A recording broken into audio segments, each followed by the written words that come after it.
Alright, pipe down, you beautiful misfits and truth seekers. You've tuned in to Critical Defiance, and if you're new here, this is where we peel back the crusty, star-spangled veneer of American life, expose the rot underneath, and maybe, just maybe, arm you before you completely lose your damn minds. I'm BobbySox here, with Niels and Bill, and we're ready to kick over some anthills. You ever feel like we're stuck in reruns of society's dumbest moments? Like some B-movie director with a budget of 0 and a surplus of stupid is calling the shots? Remember Reefer Madness? One toke and suddenly you're a homicidal jazz fiend. Or the good old Satanic Panic, when your D&D dice were apparently a direct line to Beelzebub, and every suburban basement was a ritual sacrifice away from hell on earth. Hilarious in a, dear God, were we ever that naive? Kinda way. The boogeymen were so cartoonish, so utterly fake, yet somehow people believed in them. Well, guess what? The scriptwriters got lazy, or maybe even just more malicious. America's got a shiny new moral panic, fresh off the assembly line of manufactured outrage, and it's making Tipper Gore look like a rank amateur. We're diving headfirst into the current, full-blown, orchestrated assault on trans people, and on their very right to exist. And let me be crystal clear. There are no secret symbols, no devil weeds, no goat-sacrificing PTA moms pulling the strings this time. Nah, this horror show is brought to you by a shocking avalanche of hateful legislation, a non-stop fire hose of media bullshit designed to twist your guts, and an absolutely pathetic level of rage aimed at people who make up, what, maybe 1% of the population? People just trying to breathe the same air as the rest. For years we've seen the setup, right? The sly whispers, the deliberate misgendering, the framing of basic human dignity as some kind of radical, dangerous plot to, what? Make society slightly more decent? But lately, they've slammed the pedal to the floor. This ain't accidental, folks. It's a goddamn playbook unfolding in bright, garish colors designed to paint targets on backs, to dehumanize, and to try and scrub an entire community from public view. And don't let them feed you that saccharine line about protecting the children. That's the oldest trick in the fucking book. This is about control. It's about division. It's about conning the fearful and the ignorant for a few more lousy votes and a bit more power. Pure, unadulterated, cynical bullshit. So today, we're not just pulling back the curtain. We're ripping the whole damn thing down. We're going to dissect this coordinated attack on trans existence, name the tactics, point out the puppeteers, and arm you with the mental firepower to see right through their smoke and mirrors. Because once you understand how the rigged game is played, you're one step closer to flipping the whole damn table. Stick around. This is one lesson you can't afford to skip. Hey, Critical Defiance listeners. Niels here. If you're tired of the noise, the spin, and the endless scroll of misinformation, then you know why we do what we do. We're here to cut through it all, to give you the tools to think for yourself and to keep the truth from getting buried. And we can only do that with your support. So, if you believe in challenging the status quo and in preserving American freedom, please consider becoming a monthly subscriber at criticaldefiance.com or making a donation over at buymeacoffee.com/criticaldefiance. Every contribution, big or small, helps us stay truly independent and keep the conversations flowing. Thank you. Alright, y'all. For our news recap, it's Pride, so all the news is just gonna keep getting gayer. We've had a rough start to Pride Month. No lie. You know, we're watching all the stuff that's coming out over what happened with Jonathan Joss, the voice actor from King of the Hill. And, you know, one, it's a horrific tragedy. Two, the media is horrifically misreporting it. They keep trying to say it's not a hate crime, and I don't know if they keep trying to say it was a dispute between neighbors. It wasn't a dispute between neighbors. No. His neighbor had apparently targeted and harassed him and his husband for years. Yep. They allegedly burned their house down. They allegedly killed their dogs. Then they murdered him in front of his other half. Solely because he had the audacity to be an openly gay man in an openly gay marriage in a place where it's perfectly legal to do both of those things. People want to know why we have Pride Month. This is why we have Pride Month, because we're still fighting this fight, because these things are still happening. Yeah, and we are also seeing the first day of Pride. Some people in Utah getting a bit aggressive towards any houses that openly had Pride decorations out. There were reports of houses that had those Pride signs plastered over with white power signs, straight pride, God only loves man and woman. You know, it's not all the straights, because we can't include Bill, but the other side's mad right now. They like to call us snowflakes, but it seems like they're getting really upset just seeing a fucking rainbow right now. So, yeah, it's been a hard start to Pride, but we're all still here, and feels like we're all getting louder the more they try to fuck with us. Boy, are they trying to fuck with us. Not the way we want, man. Here's an intriguing notion from our Secretary of Education, Linda McMahon, who has declared that from this moment forward, the Department of Education will formally refer to Pride Month as Title IX Month. I wonder where she got the directive to do that from. I've done some digging into this whole Title IX thing, and the gist of Title IX is to support women's rights and safety. Yeah, that's the cover for protecting the women from the trans people. I will say, the queer community is taking this really well. From what I've seen, reactions from queens, reactions from queer YouTubers and streamers. Bloggers. Influencers, yeah. Influencers. Queer influencers or whatever. The reaction's really good. The main thing I'm seeing, at least from the queer community, is trans women are women, so this is still Pride. Which is the exact reaction you should have, because trans women are women. I don't know how I feel about it. I feel like if we let them get away with it, the next year they're going to try and do it with more. It's just a gut thing.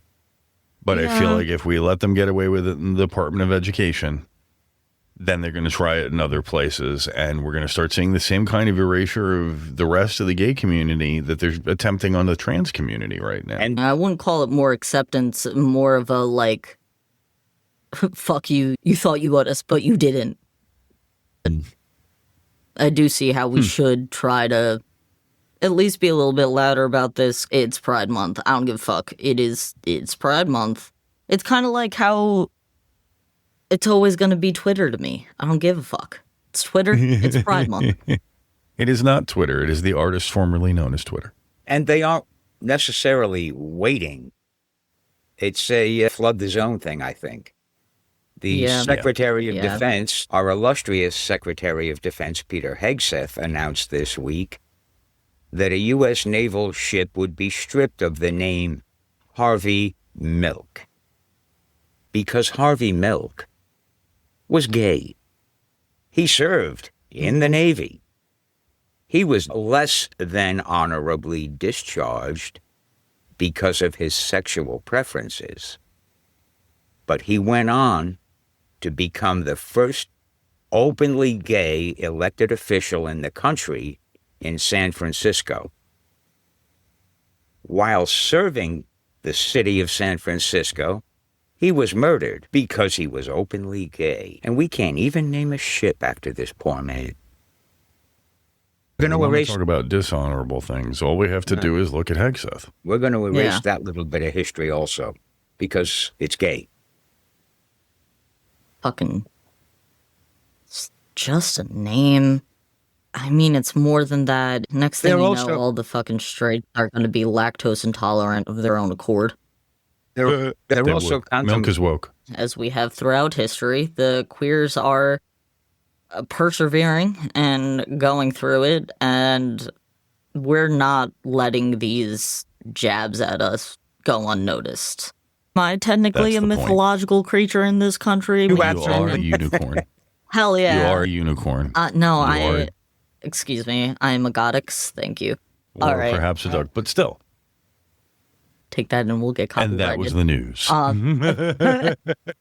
So, for this episode, I'm going to run our topics a bit differently than we normally do because I am the resident non-binary of our group, and it's time to teach the cis people about the existence of trans people. I have 4 main topics for y'all that I want to open some discussion on.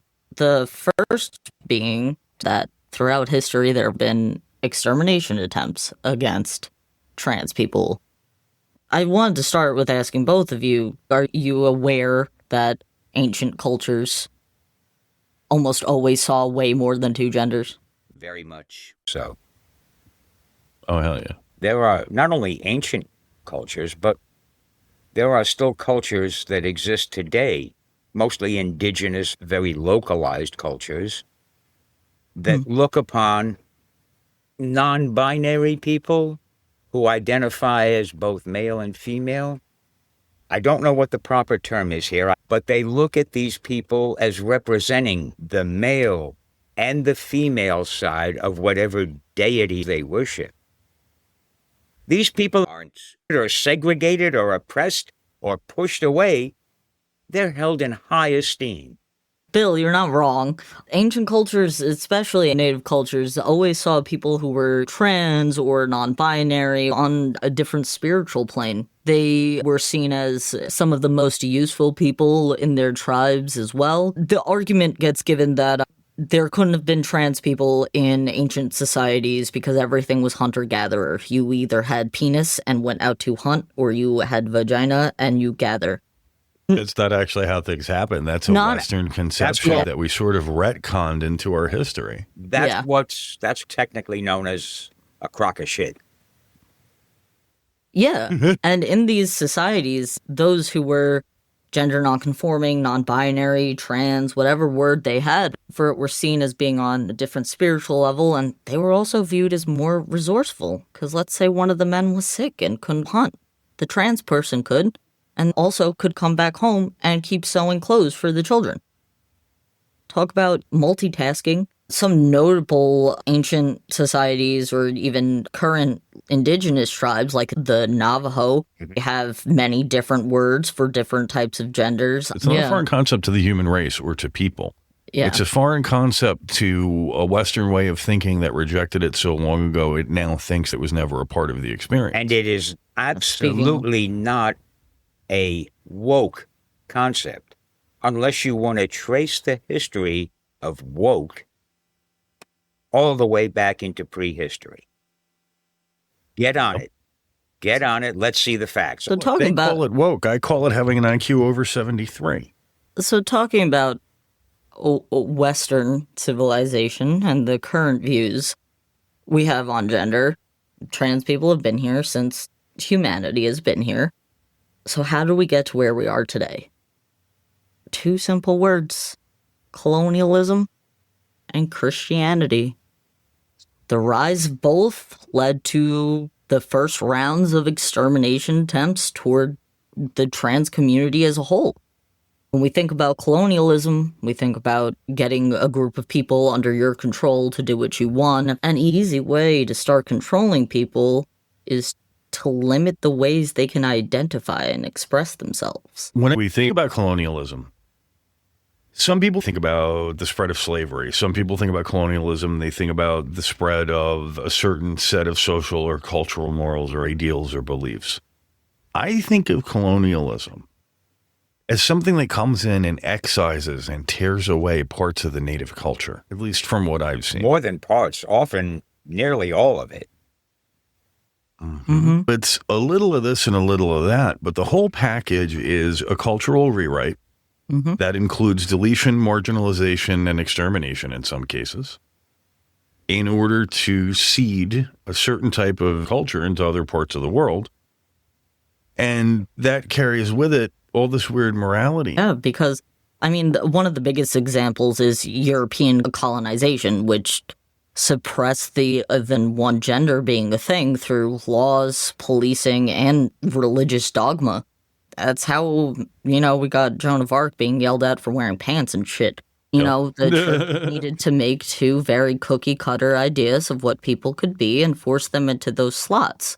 And when people wouldn't go into their pigeonhole, which trans people have always fought back against. That's partly because the early Christian church was so determined to keep women from the priesthood. What do we do with something in the middle? I don't know. Let's deny it exists. Human beings have this false assumption that there has to be a pecking order for society to work, and there really doesn't. And they bring it from the top down. They bring it to the lowest level. Even in the home, they want there to be a husband over a wife, over the children. That's not reality. That's not the way human beings are designed. It's just what a group of old men from those parts of the world believed. Since these harsh lines were drawn in the proverbial sand on gender, it really led to just decades and decades of different extermination attempts on trans people over the centuries. These extermination attempts go back all the way to, well, earlier than this, but in 1513, Vasco Núñez de Balboa killed 40 natives just for being gender nonconforming. 40 natives. How many people were in that tribe where he encountered these 40 natives? Perhaps 200? Who knows? And then later on in history, we've spoken about what happened at the Institute of Sexual Science during the Nazi reign in Germany. It was basically the burning of the Library of Alexandria, but for information on trans and queer healthcare. Even through multiple extermination attempts, exiles, trans people are still here. We're still fighting, and we're still kicking. We exist, and we always will. The resilience is actually monumental. And I picked up an interesting historical note doing some research earlier this morning. The Institute for Sexual Science in Berlin, when it was looted, they moved all the books. There were thousands upon thousands of books into the street and set fire to them. Now, if you've gone through the educational system, you've probably seen a picture in a textbook or in a newsreel or in a historical documentary of Nazi book burning.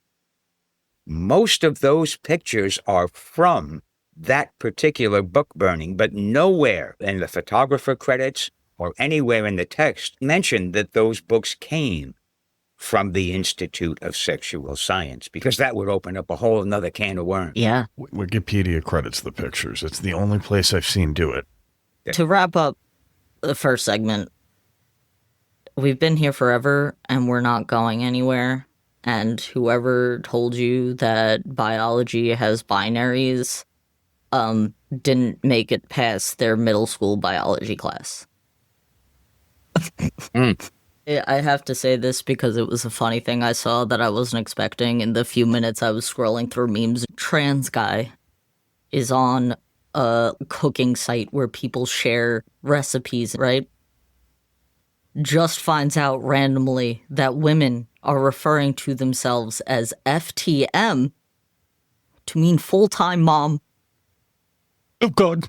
I would have lost my shit, too. If I saw that in, like, a cooking thing, I would have been like, why are all the trans guys sharing recipes? In the same cooking forum, did I discover their secret spot? Is it the trans cookbook? It's not an agenda, it's just a cookbook?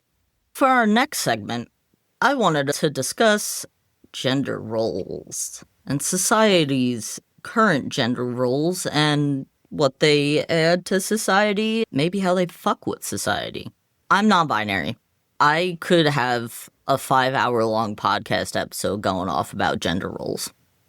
When the creation of gender roles and laws forcing gender roles, like sumptuary laws passed where people were arrested for impersonating another gender, did very quickly have the effects on the transgender community. We live to go against gender roles, so when they start trying to police them, we are some of the first targets, but where we are now as a society, these roles of women are emotional caretakers and men are void of emotion and are supposed to take care of everything by themselves. The most obvious place, at least for me, that I can see is that these gender roles are negatively affecting society as a whole. If we take a moment to look at the difference in suicide rates between men and women. While women do tend to have a higher rate of suicidal thought, ideation, and depression, men have a higher rate of completing their suicide. Success, actual success. We're good at something. We are taught to identify the job, get on with it, and complete it. Gender roles completely play into these disparate numbers. Because while women are more allowed to be emotional and do talk things out, when it comes to the threat of suicide, something that psychologists and studies have shown over the years is that when women decide that's a route they want to take, the first thing they do is think about who's going to clean up, who's going to be affected, who's going to find them. So that's why women tend to go toward routes like overdosing, ways that they can get what they want done and not be a burden to others. While men, like you said, Bill, are raised to get the job done. So men tend to go for guns, jumping off high buildings, things that are more immediate, and it doesn't matter who cleans up the mess. This is something that's hurting everyone, cis people and trans people alike. If we lived in a society where men were allowed to be human and have emotions, because they do have them, even if all the men hide them, I don't think that having no gender roles would stop suicide, but we'd be seeing different numbers. When it comes to how deeply ingrained gender roles are in society, using this example feels needed because it catches people's attention and I think makes it easier to look at what these cookie-cutter molds do to society as a whole. And not to sound like Tyler Durden, but we've got a generation of men who will never own a home. Most of them will have a hard time getting a car, let alone experience financial stability, handle a $400 emergency, or express any emotion about that, or have any real feelings about it, let alone with other men. And we wonder why they're fucking toxic and broken. Yeah. Well, gee. I don't get it. And these roles are instilled and embedded in children at such an early age. I was not a typical macho boy. I had no interest in sports.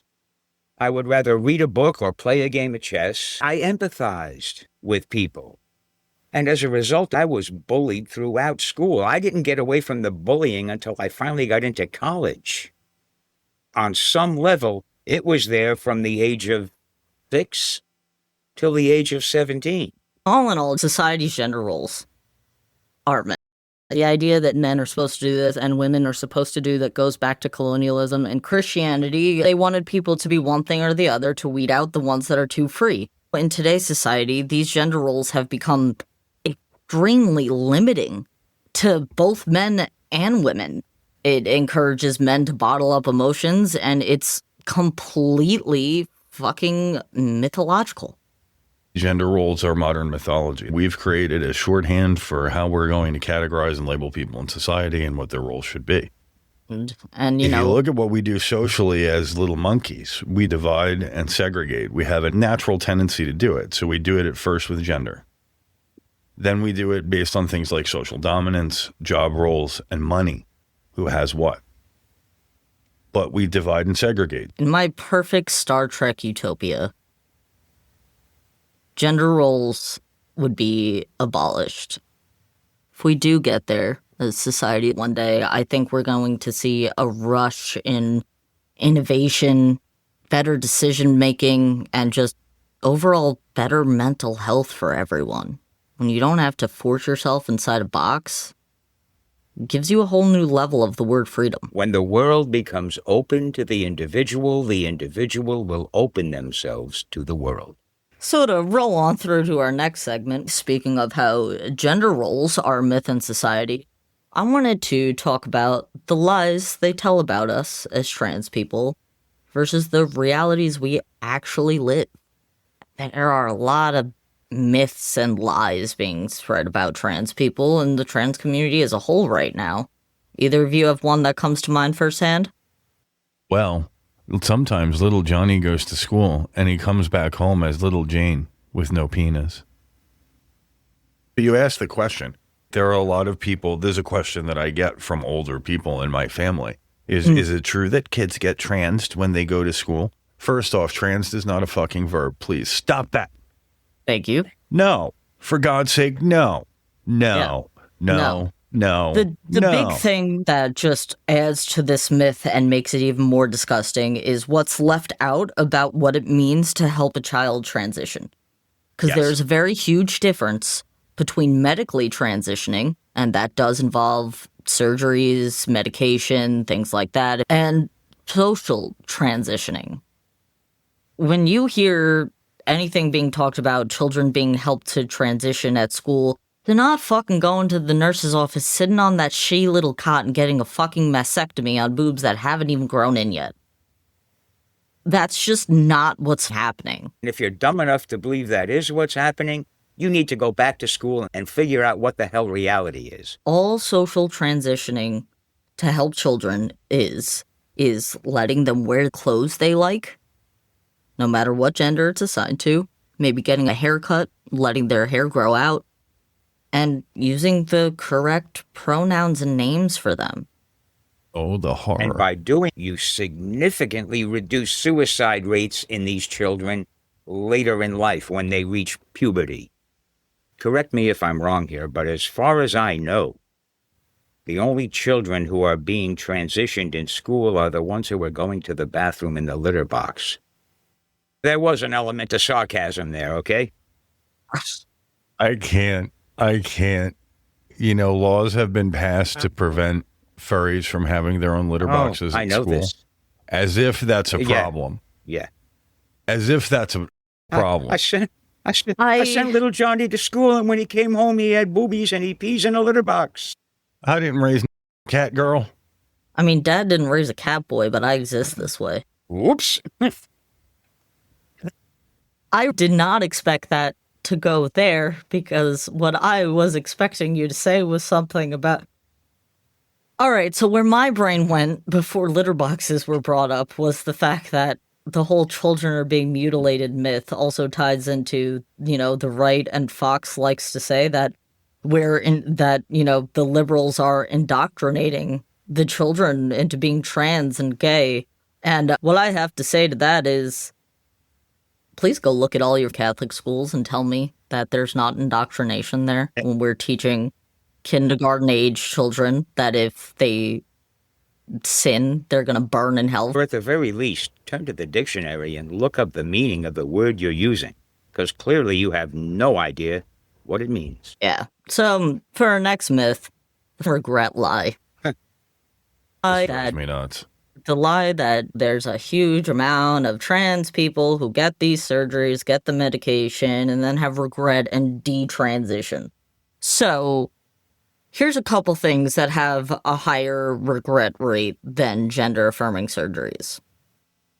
Fucking knee replacements, joint replacements. Those surgeries have a higher regret rate. Harry Potter tattoos have a higher regret rate than gender-affirming surgery. Fuck's actual sake.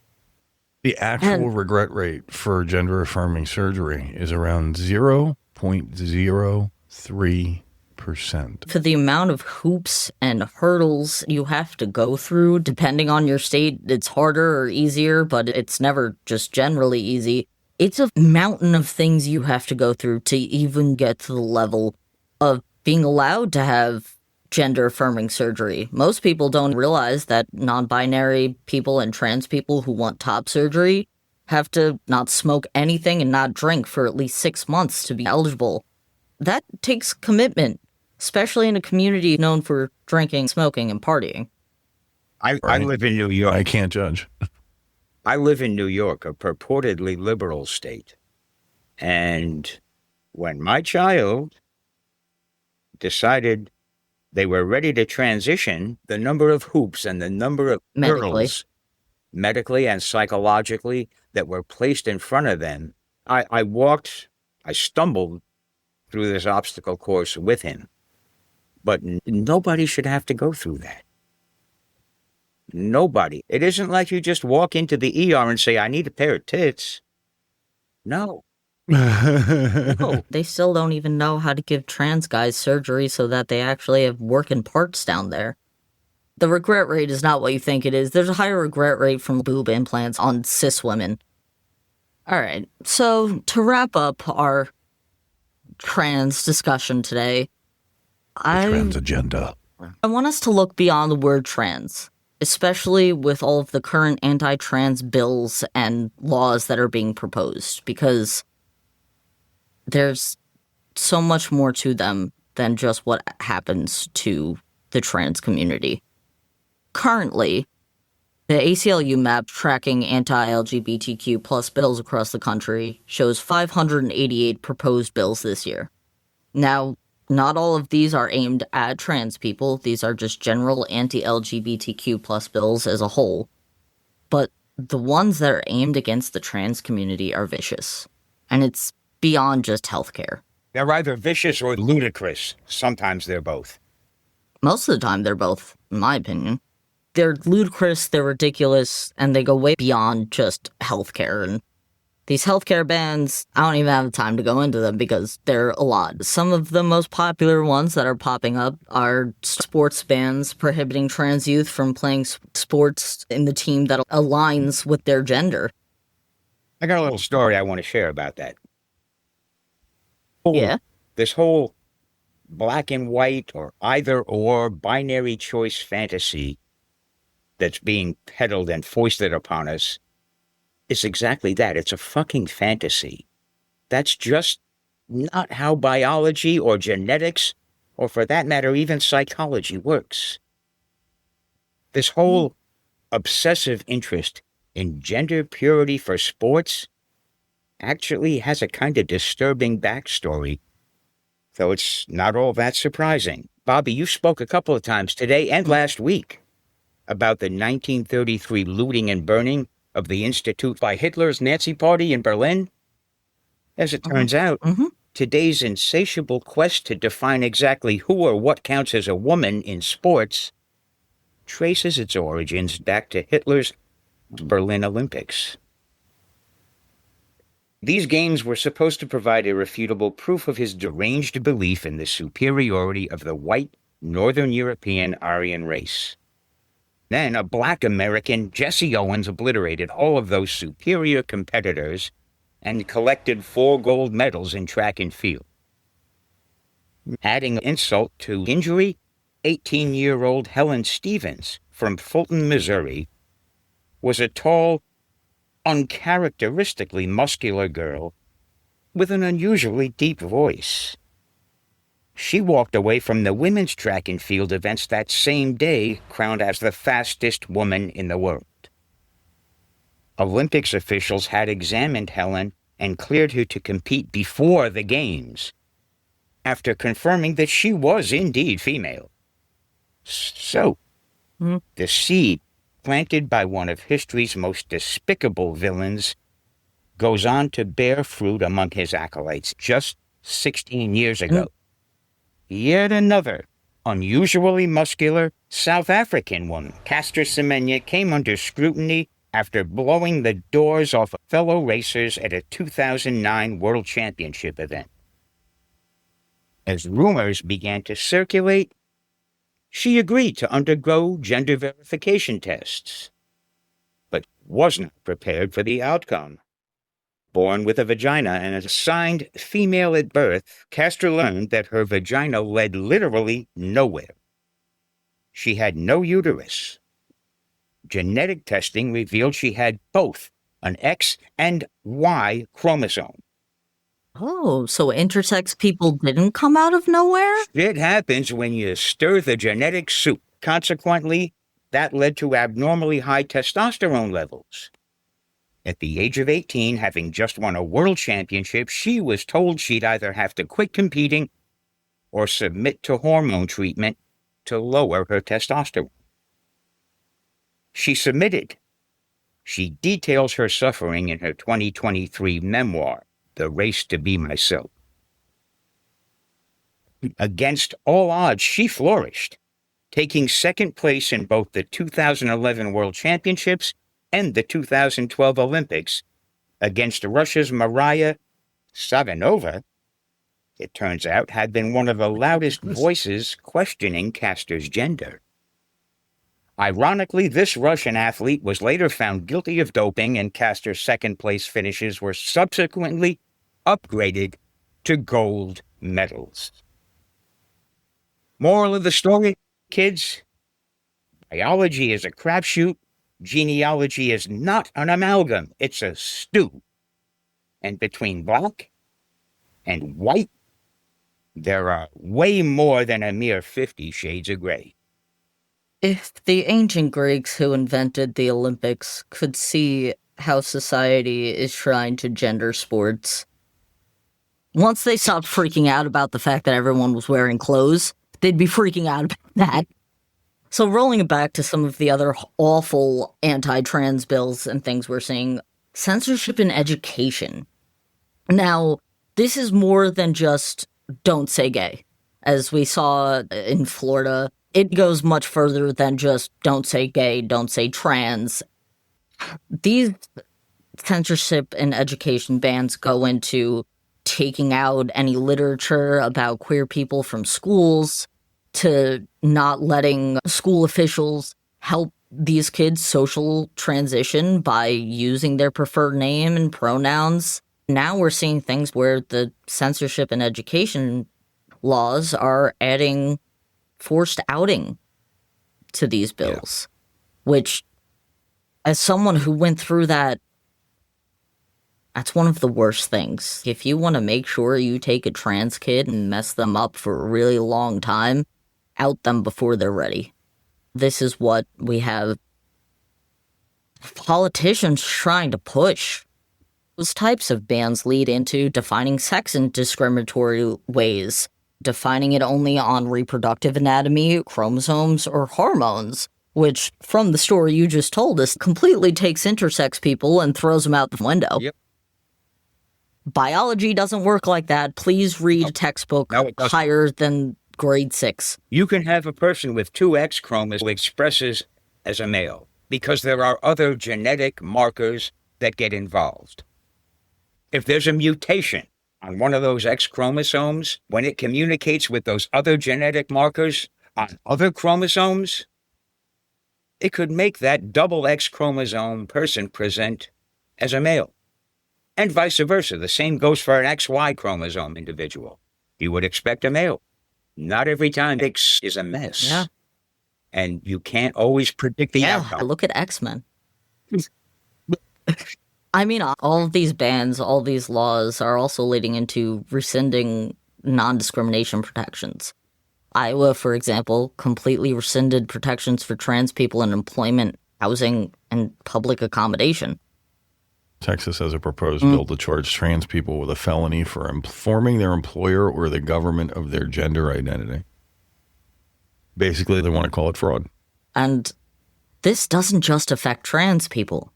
This affects women who come off as a little bit more masculine. If they're trying to redefine the terms of gender and sex, we want to make being trans a felony. We've already seen some examples of it happen in the past few months where cisgender women are using the women's bathroom, but a man decided that they weren't woman enough. Or they didn't look it. And even further than just affecting people on a personal level, these bans have the potential to affect the economy of these states, worsen the healthcare crisis, and drive a good 10 to 15% of competent and smart people straight out of the state. I just want to point out to all the architects of those ridiculous legislative bills that you reap what you sow. When you don't know your biology and you just start making laws, maybe a few months later you realize that you fucked yourself. Yep. To close out our sometimes dark discussion, this isn't just a trans issue. This isn't just a cisgender versus transgender. It's a coordinated attack on bodily autonomy, on freedom of expression, and on the very fabric of a diverse and inclusive society. They come for one, they come for all. When you come for one group, You're paving the way to come for any group. The phrase slippery slope has been overused to death. They went after women's bodies with abortion. They're going after trans and LGBT people with this sort of legislation. They've already compiled an autism registry, which they're expanding into a chronic disease registry. You don't think they have an ulterior motive for that, do you? Where does it end? Where and when does it end? When you see any bill being proposed that is anti-trans, anti-LGBTQ, look beyond those words. Read into it. See what the effects for everyone who they didn't single out will be. Because there will be ripple effects. It will affect your cis lumberjack brother-in-law. Everyone's going to be affected by these things. Don't just see a new trans ban and decide, oh, that can't hurt me. It can. Yes, it can. I think the moral of the story here is that we need to stand up, educate ourselves, and fight back against the manufactured panic. Stand up for those who are already being discriminated against, because you're just a few steps farther down the line. All right, folks. So we've talked about some dark things today. We've talked about some deep things today. It's Pride, so things just keep getting fucking deeper. And darker. I want to make sure we talk about big wins, because while Pride has had a rough start, we've had some really, really huge wins. One of them, which is near and dear to me, the Puerto Rican Supreme Court has finally allowed non-binary people to update their birth certificates to have X as their gender marker. This is huge. I want to know how Trump's going to handle that. I don't care how the orange is going to handle it right now. I want it to just be a win for us, because not only is this something that the Puerto Rican Supreme Court has finally passed, this is something that was fought for by 6 non-binary people coming together. It's a huge win. It's a story of when we come together, we can make change. It's a huge win. It's only in one area, but it's a huge step in the right direction. Oh, tell me about the Cathedral of St. John the Divine. Because you brought this up the other day and it blew my mind. The Cathedral of St. John the Divine, I believe it is one of the largest cathedrals in the U.S. Correct me if I'm wrong. They've started off Pride real well. That entire cathedral was lit up in rainbows and performances by drag artists on the first night of Pride. They have more things planned for the rest of June. They even have Juneteenth queer event planned for black gays. No, it's big. It's a big deal. And it's amazing to see, a cultural icon kick out that level of inclusivity. So, yeah, it is a big one. I have to agree with you, Bobby. Anybody who's in the New York City area or can make it to the cathedral this month should go on their website. They have a lot going on for Pride. It's wholesome and warming to see a building that most queers feel too unsafe to enter just light up in rainbows. Warming and unexpected coming from that source. Yeah, that's the right way to be a Christian, in my opinion. All right, so every week we talk about stuff you can do or stuff we can all do. This week, we've got homework. Bobby? Yeah, so this week, I wanted to give everyone something that they can do whenever. Don't have to spend any money, just use that thing in your head called a brain. Seriously, all of us should take a moment to explore what our gender really means to us outside of societal norms, outside of what you've been taught. Take a minute and think about what being a woman means to you, what being a man means to you, and try to move away from organs you may or may not have. Don't look at it from a science point of view. Just, what does it mean? What does your femininity mean? What does your masculinity mean? Does it really make you happy? What does the combination of both of the above mean? Or neither. Is it defined by you or other people? That's another important question you have to ask. Does your picture of your own masculinity, your own femininity, does that come from within yourself? Or does that come from things reflected back at you from media, from leaders? Yeah, think about where your ideas of gender come from and if they really align with you.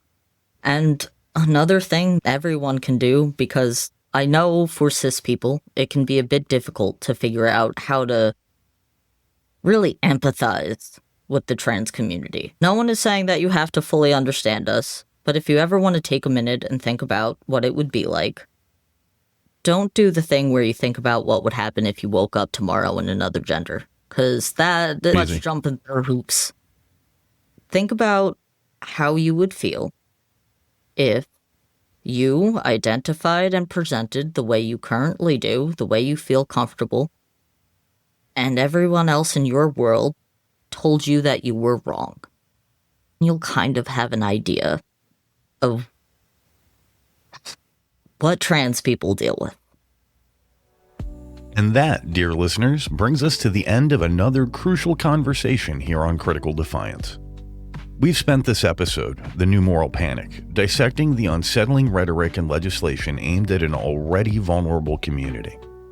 It's a stark reminder of how quickly fear can be manufactured and weaponized. It definitely is, Niels. And frankly, it's exhausting. But here's the thing about Defiance. It's not just about pushing back against what's wrong. It's also about celebrating what's right, what's innovative, and what's fundamentally American.